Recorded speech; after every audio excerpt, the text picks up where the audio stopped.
Hey guys, I'm going to be telling you guys the beta of Mega Man X Command Mission without the visuals. So you guys probably can look this up on your own time, like when it came out, da da da. But I'm going to cover the E3 disc and the trailer and some other stuff. And there's going to be a lot of lip smacking and like licking because yeah, don't take this as anything inappropriate, please. So yeah. So I'm going to be starting off with the trailer. The trailer is about 2 minutes long. And yeah.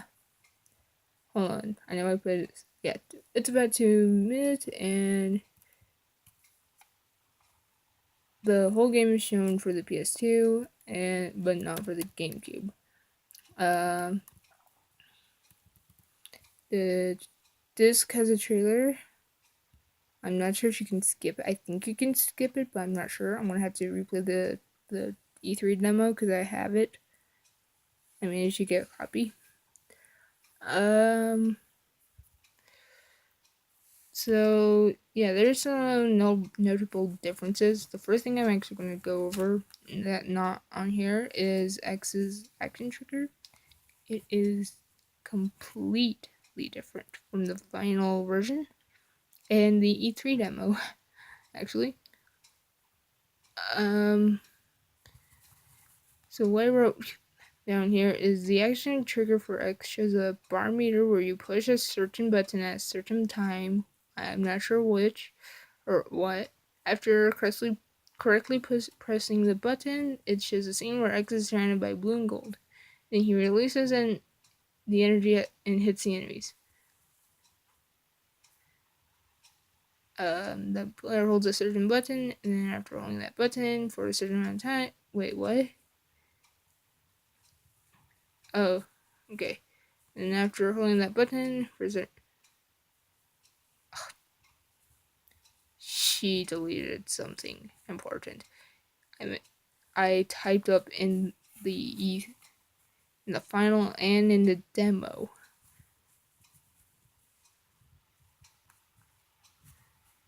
But anyway, so the map screen has an XY coordinates rather than the radar-like screen used in the final version.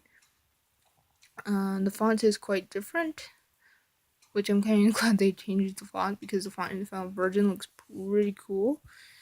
But yeah. In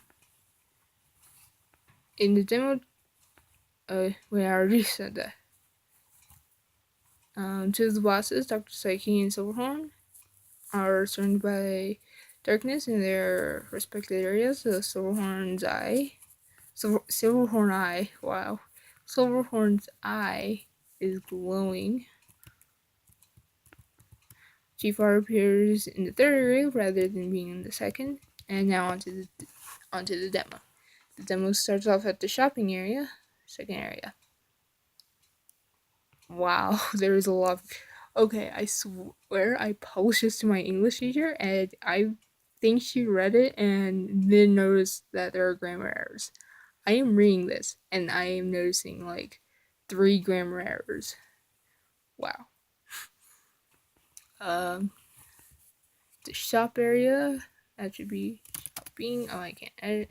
X appears to have his final design rather than his original dime design. The demo disc features 2 bosses. Spider and Wild Jingo.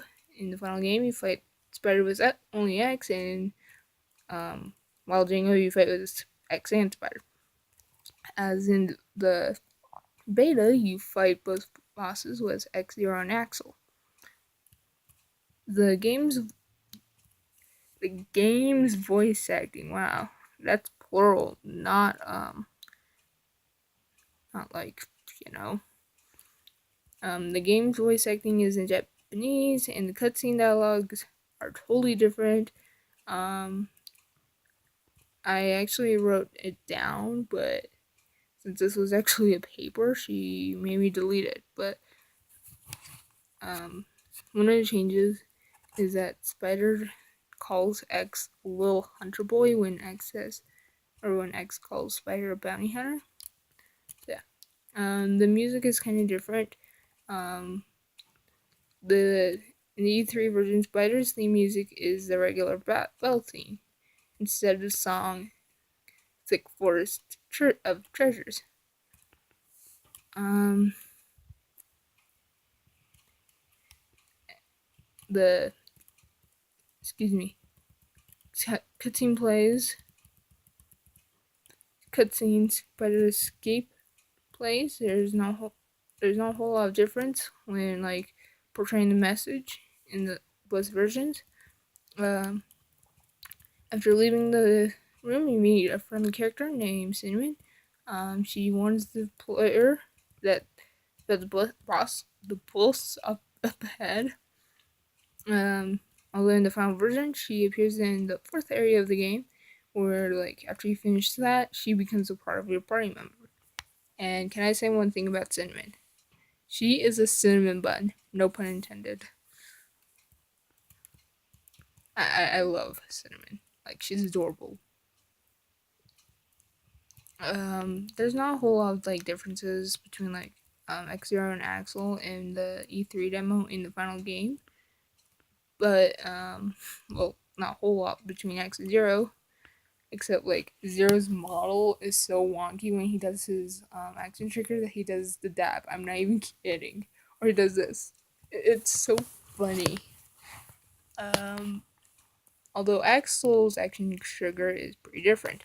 In the final version, he uses Wild Dingo, Silverhorn, Mach Gentra, Incentus, um, and Neb's Dragoon, Reptilian, and Ninetales.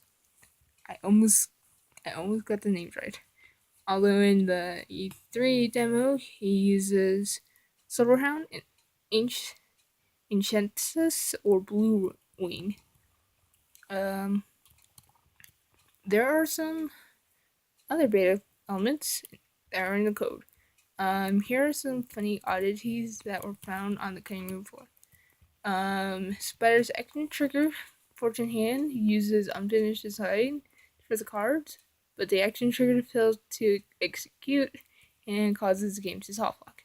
Massimo's right leg model is visually corrupt. His action trigger, Berserk Charge, will not damage any enemies, and it uses the GameCube layout instead of the button layout instead of the PS2. Mario's action trigger and motion rails will show the graphics. Will not have the roulette spinning. And motion reel will deal damage, but it will not. But will deal damage to the enemies, but will not crash the game. Cinnamon's action trigger, Angelic Aid, uses the GameCube C stick instead of the PS2's right analog stick. Massimo Marino and Cinnamon all uses X's audio clips as placeholders. I think that's kind of funny.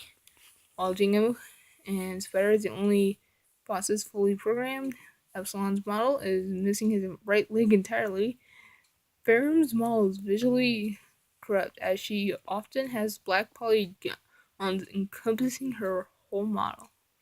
A large majority of the enemies are not programmed correctly. They're all programmed with 1 HP.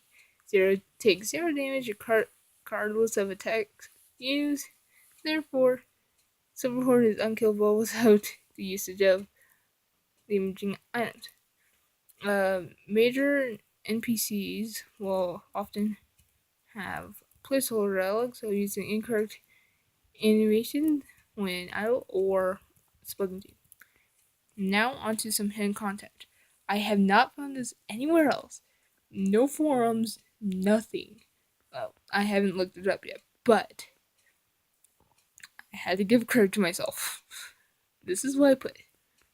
In the Mega Man X series, a main character named Sigma has appeared in every X game except for Command Mission. He does make a minor cameo. I have not looked this into, but I haven't seen if anyone else has noticed it, but I'm just going to see. I'm going to take the credit. But anyway, so thanks to amateur hacker Omega Reploid, she okay, that makes no sense. She found in the game's graphics scenes from another Mega Man X or Mega Man game called Mega Man X7, showing both Sigma and Red. She said that finding the Easter egg in the game's files was like looking at a gray image on a dark gray background, which is true, by the way. Yeah, I'm gonna admit that. Also in the game's files were kind of unused images. There is an image of a dark room with rotating work fans. This image was in the same file as Mad Nautilus. There were 3 images. There are in the file for the Skyrim scene viewer. The first image showed the bottom of X's feet surrounded by a bright sky blue light. The second showed a screenshot of the game's ending. The game uses game models instead of pre-rendered cutscenes for the storyline. I need to find this. The only 2 pre-rendered scenes are the intro and the ending. The third image shows the credit sequence with a gray image of X dashing. Above that image shows a large red P113. On the right side of the image, there's white text that says, "Thank you for playing." In the final version, the "Thank you for playing" screen, or the "Thank you for playing" screen shows a grayscale image of X and Axel in a fighting stance while shooting baddies. I didn't put that in there. Some other images shows early prototypes of the game, and that's it. I'm sure I skimmed through all of that, but I'm gonna look into the Red and Sigma thing. I'm gonna make sure that if I was the one who originally found it or if someone else did, then I will actually have to give up my title of finding something. So I'll see you guys in the next episode. Bye.